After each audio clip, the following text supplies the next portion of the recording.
দেখুন যে কারণে মাফিয়া গার্ল জান্নাতুল নাইম এভিল ২০ বছরে পা দিয়েছেন, সাহসী, প্রতিবাদী। এইসব কারণে বন্ধুরা তাকে মাফিয়া গার্ল বলে ডাকেন, এমন ডাক উপভোগও করেন।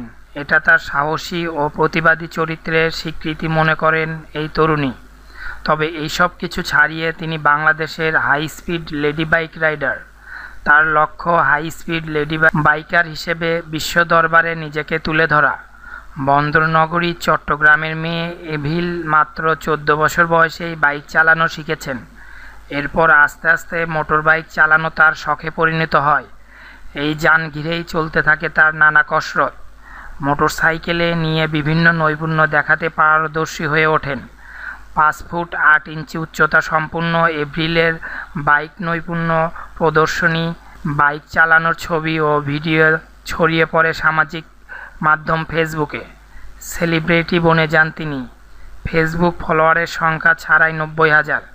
বর্তমানে এই তরুণী ইয়ামাহা মোটরসাইকেলে অ্যাক্টিভিটি অ্যাম্বাসেডর হিসেবে কাজ করছেন।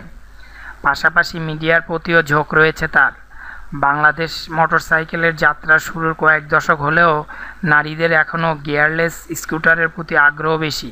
তবে কেউ কেউ সেই প্রথা ভেঙে বেরিয়ে এসেছেন, আর তাদের নেতৃত্ব দিতে যাচ্ছেন জান্নাতুল নাইম এভিল।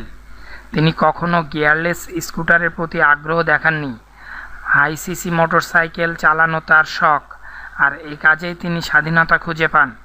সেই সঙ্গে এটিকে দেখেন নারী স্বাধীনতার প্রতীক হিসেবেও। For latest news, please subscribe my channel. Thank you everybody.